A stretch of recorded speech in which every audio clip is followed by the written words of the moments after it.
Confessions of a Dangerous Mind, or The Resistible Rise of Misguided Media Lawfare.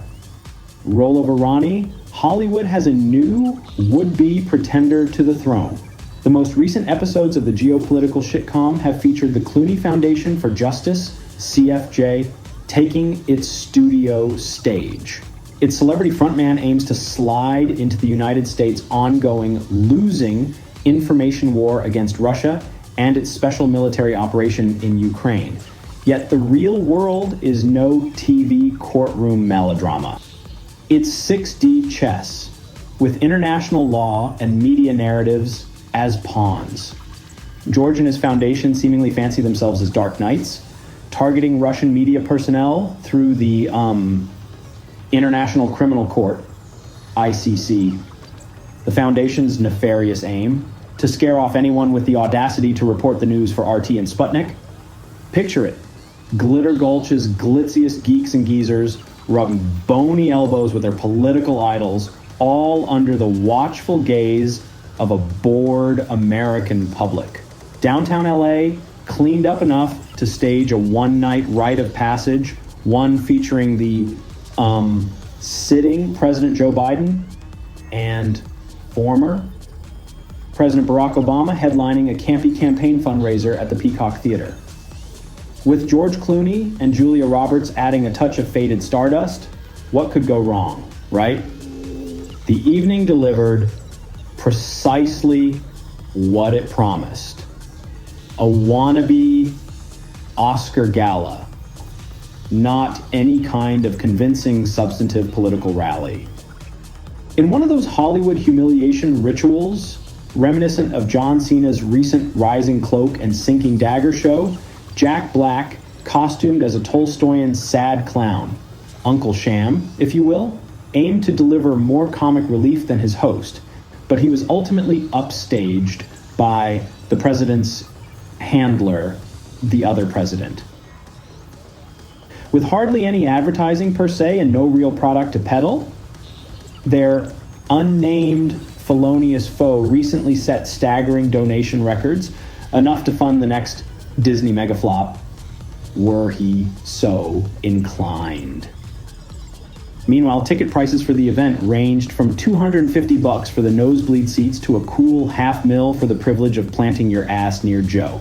All in, the take on the night was estimated at a meager $30 million for his flatlining re-election war chest.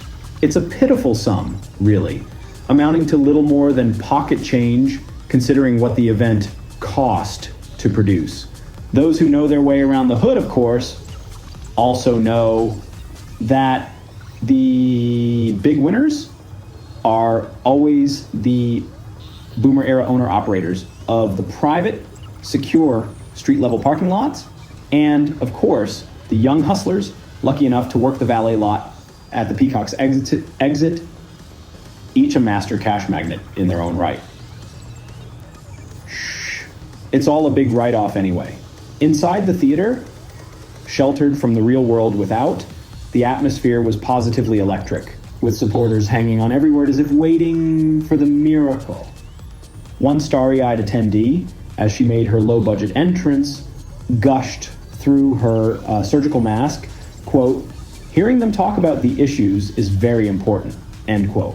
She enthusiastically described eavesdropping on scripted discussions of border policies with the Obamas as if it were as mainstream as chatting with her girlfriends over midweek brunch about the latest hair loss hacks and sex tips for seniors. Her goateed husband was visibly underwhelmed. Meanwhile, no big city blockbuster can be complete without its proletariat protest scene.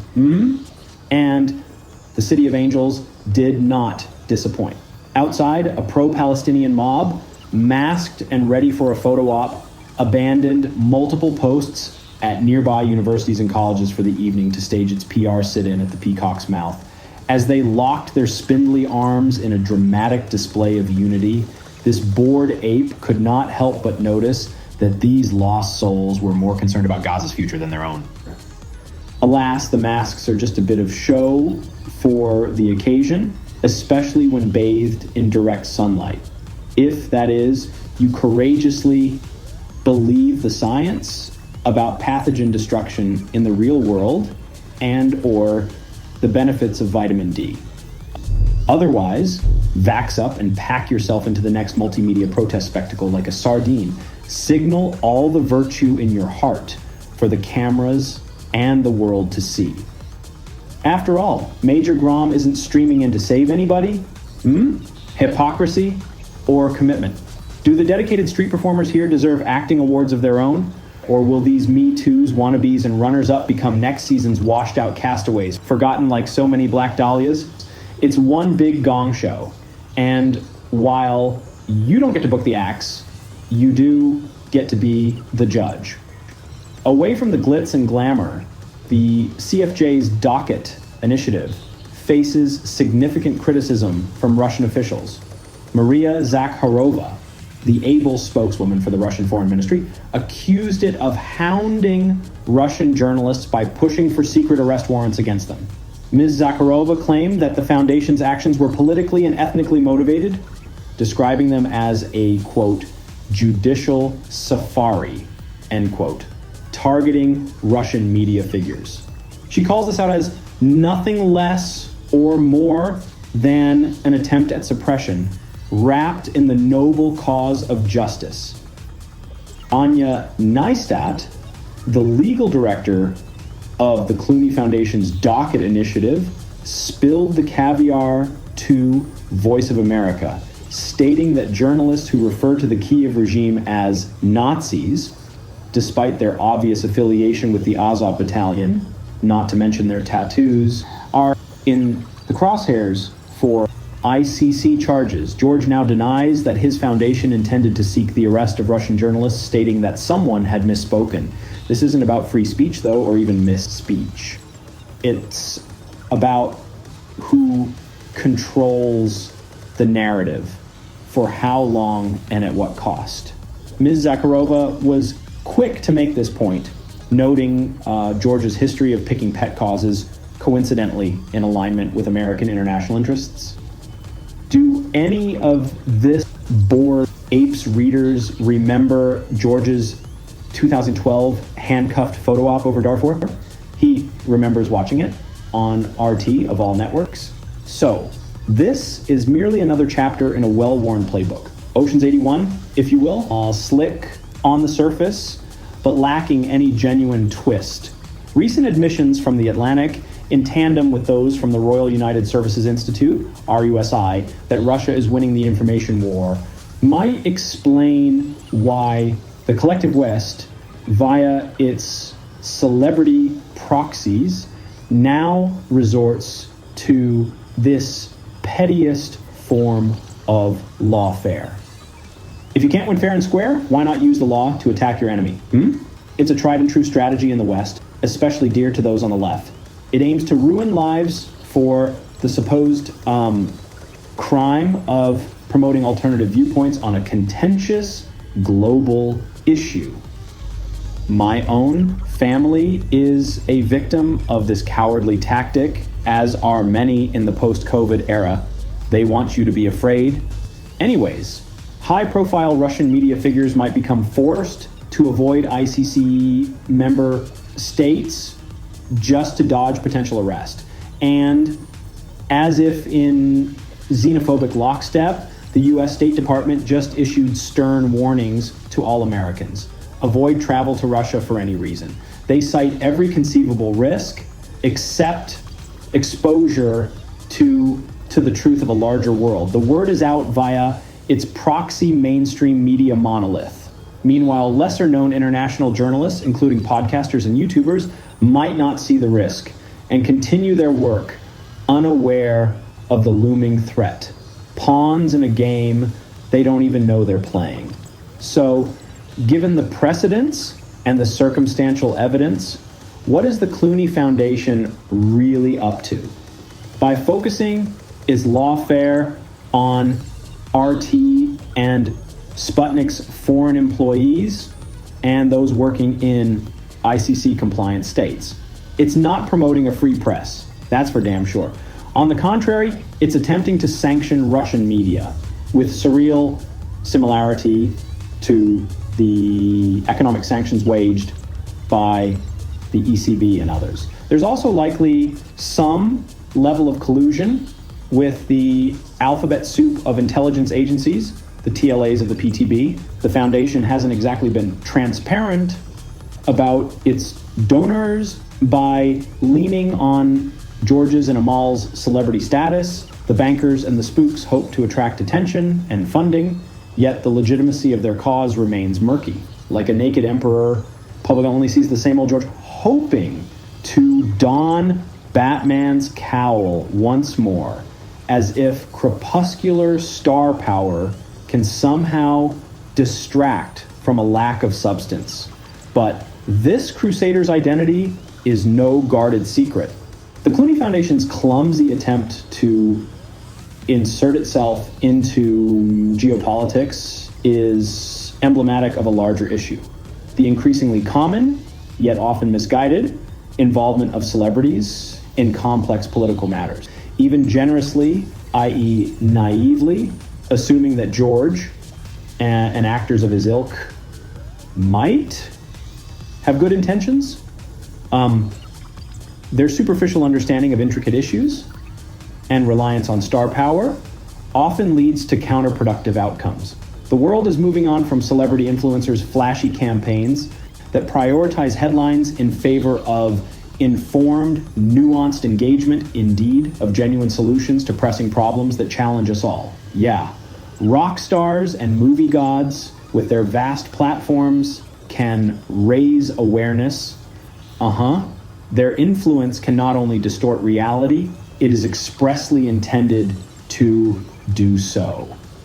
Like George in Sudan, they aim to shift public attention in the short term, but they lack the genuine expertise, the sustained commitment necessary for actually beneficial change. Let's face it, it only worked for Ronald Reagan because back then the public was super credulous. Information was more easily controlled. Worse, their involvement overshadows the work of more qualified activists who toil diligently away from the spotlight and often at great cost to themselves to effect meaningful progress toward it. Take, for instance, Robert De Niro's recent involvement in a Biden-Harris campaign event just outside the Manhattan courthouse where former President Donald Trump was on trial. Bob, alongside former Capitol Police officers Harry Dunn and Michael Fanone, used the event to defame Donald Trump, a crime, incidentally, calling him guilty before any verdict, disputed or not, was handed down, and a clown. His impassioned and uncharacteristically unscripted remarks elicited muted applause and open contempt. More appropriately, though, his recent stunt of staring at goats also cost him the National Association of Broadcasters, NAB Leadership Foundation's Service to America Award. We are a very long way away indeed from Kansas, metaphorically speaking.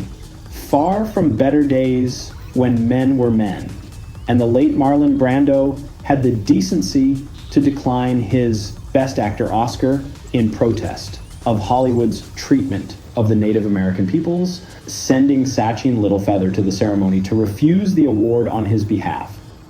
And then there's Dark Brandon, a meme born of derision and rebranded into a badge of veiled approval. He captures the absurdity and the chaos of modern political discourse perfectly, consonant with the SoCal spectacle, palm trees and all, where reality blurs into pre-nuclear performance art. Joe, who seems more at home in the role of a leading man among celebrities than he does in the gritty and actually dangerous political arena of his day job, embraces this ironic, godlike heroism, with rapture-ready fatalism. Dank Brandon, though, is the ultimate flex, a concoction of my own making, a social media chaser to swallow along with the admission that, in the theater of politics at least, image trumps substance. In case you forget that that's the way the game is played, remember that the Peacock Theater is primarily a sports venue. The Downtown LA fundraiser is thus another episode where the boundaries between gaming, governance, and entertainment dissolve, and where the line between Joseph Biden, the real man, and Dank Brandon, the cheap faked demigod, blurs into a single, temporarily marketable product. Taco trucks and pro basketball are the bread and circuses of post-productivity capitalism, and Hollywood, the precise point in space-time where yours truly was born, arguably its deadliest day of dangerous minds, for those who know their local history, is the institution's parasitic postmodern Pompeii. Unfortunately for George and or his TLA handlers, while his targets lack a Soviet-style Superman to fly in and liberate the people from the billionaire philanthropists of the West, the Lex Luthors, shall we say, they are not without recourse. Indeed, several ways and means of higher justice exist for journalists around the world, and not merely those fortunate enough to hail from such superpowers as the USA or the Russian Federation for that matter. 1. Civilian status. Journalists are considered civilians, protected under Article 79 of Additional Protocol 1 to the Geneva Convention. 2. Identification cards provided to attest their status as journalists. 3. Customary international law recognizes civilian status and provides limited protection from attacks, but only for foreigners and only if they have the right friends. 4. Freedom of expression. Speech and writing are protected under Article 19 of the ICCPR, but only from state entities, not from corporations. 5. Arbitrary detention and unfair, or lack of any, trial. Protection against arbitrary arrest and the right to a fair trial was once a taut safety net, right? But if it's not stress tested, and often it comes loose or just gets stolen and repurposed. 6. Prohibition of enforced disappearance. Journalists are protected from enforced disappearance, which is what makes such deprivations of human rights so alarming. 7. UN, Security Council, and General Assembly resolutions. While these ostensibly emphasize protection and condemn attacks on journalists, this is also the same body that promoted the pandemic.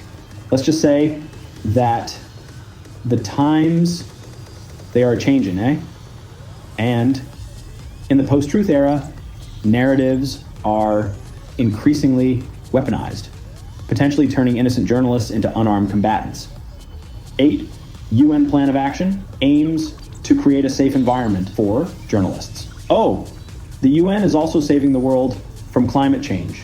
It's eyeballing AI and probably has plans on the shelf for an alien invasion, or at least a podunk planet-killing comet. They're pretty busy. So if you're a journalist in search of UN justice, take a number. Another irony not lost on this bored ape as he orbits this imperiled skid mark is the great gulf, intellectually, from west to east, regarding hero worship. You can probably name, if you think about it, at least one Eastern European fairy tale and or war story, not to mention science fiction novels aplenty. But how many Russian superheroes, as in created by Russian authors for Russian readers, do you know? The subtle factor that makes the modern superhero so culturally subversive as a genre compared to its contemporary Spartan counterpart anyway, is its reliance on the virtue of remarkable strangers. You see, only victims need saviors, right? The greater question, though, is what will happen to a society of spaced out soy boys when it pokes the bear beyond the point of no return? Behind the scenes, George's absent wife, Amal, and her own pro-Palestine pet project have driven a spoke in the wheels of his erstwhile frictionless friendship with Joe, but not one large enough to cancel the scheduled reunion with his 5-time on-screen heartthrob. A cynical analyst, if he gave a shit, might speculate at greater length than one run-on sentence on how Mrs. Clooney's absence was a deliberate acknowledgement of, and capitulation to, the necessary illusion that George and Julia are a real thing, an item, like Bennifer or Brangelina used to be, but not this sub-lunar explorer. So what, right? Well, before you get fidgety and grab the remote, real journalists without A-list celebrities in their contacts have already lost their lives as recently as this year. Not to mention their names, yet again ad nauseum, is a greater show of respect than of forgetfulness. But they are secretly more dearly missed than many of their redundant survivors. Verily, reportage that matters is a risky business, and far short of the ultimate price, several other hazards potentially await its purest practitioners, whether they enjoy state sponsorship or not. Here is a non-random list of 6. 1. Criminal charges. They may face severe public charges like, quote, end quote, incitement to genocide, and or, quote, end quote, propaganda of aggressive war. 2. Secret arrest warrants. The risk of unexpected molestation, and even arrest while traveling, is not without precedent. 3. Extradition / prosecution. Trials in deliberately punitive jurisdictions that issue or enforce these warrants are unimaginable to those who haven't experienced them. And competent legal representation is often unavailable, or at least harder than normal to find. 5. Blacklisting. Worse than the threat of loss of any particular position and its immediate income is the threat to their reputation, to their ability to work in the future, or to be seen and heard. 6. Erosion of press freedom. The chilling collateral effects on journalistic integrity, already well underway, should need no further elaboration by now. My forward-looking regular subscribers can see, without my having to construct it for them, the Enneagram implicit in the foregoing 6-fold arrangement. If you have no idea what I mean by any of that, then you've come to the right place. Subscribe for a whole lot more to come. Much to the Clooney Foundation's chagrin, of course, is the fact that Russia is no damsel in distress. To counter the escalation, Russia will easily employ relevant, transferable strategies, some more obvious than others. Just spitballing, these 3 leap readily to mind. 1. Raise salaries. Offer higher pay and or other discretionary benefits in the seller's market of at-risk employees to retain the top-tier talent. 2. Fast-track citizenship. Provide a clear path to citizenship for BRICS-based media personnel and possibly even incentivize some of the more qualified Western asylum seekers to defect. 3. Recruit sustainably. Create a robust recruitment pipeline for RT and Sputnik, sweetened by scholarships at leading Russian universities involving part-time work at these media outlets. By implementing these and other attractively proactive countermeasures, Russia can and will adapt to the hostile, asymmetric legal battleground to ensure that its media operations may continue unimpeded. Moreover, Russia is no longer the sole superpower when it comes to so-called alternative news outlets, as it was, say, a decade ago, when RT's DC-based correspondent, Liz Wall, resigned on air to protest its actions in, where else? Ukraine. Where is she now? The crickets ask. Or her co-anchor, Abby Martin? Meanwhile, the number of foreign-based English language news outlets from the global south, well, it just keeps growing. The verdict. The Clooney Foundation's latest gambit in the global information war blends would-be lawfare with media spectacle to create an unoriginal, high-budget, low-value psyop. As the geopolitical drama unfolds, one can only watch and wonder who will make the next big blunder in the media circus. George, much like his Bruce Wayne / Danny Ocean hybrid persona, he seems to be banking on outdated tactics, not realizing that the world is no longer captivated by his once mesmerizing charm. Ironically, like the co-star villain in his ill-received Batman outing, he might, once upon a time, have parlayed his star power into some political office. Maybe one even higher than governor. He clearly has that ambition. His time, however, has come and gone. Nowadays, the reluctant political superhero that America believes it wants and needs, if anybody, is Dwayne "The Rock" Johnson. So, as the circus packed up its cotton candy machines, its costume department, and its Ticketmaster toll booths, these ongoing, misguided celebrity interventions again underscore the need for a deeper understanding and more genuine, informed engagement between average Joes. Instead, however, the stars, as if allergic to vitamin D, all faded in the sanitizing light of the following morning. But not before dank Brandon, like Marilyn Monroe as the runaway bride, was dizzily whisked back aboard Air Force One, leaving behind the LA razzmatazz to dodge the gritty responsibilities of governance and the crumbling economy on which they depend. After all, he needs a nap before his only big debate. You dig? And maybe another bowl of doctored ice cream with sprinkles. Anyways, on an entirely private but not unrelated note, since you made it this far, how do you like the accompanying artwork? Questions, comments, do the thing. Thanks for tuning in.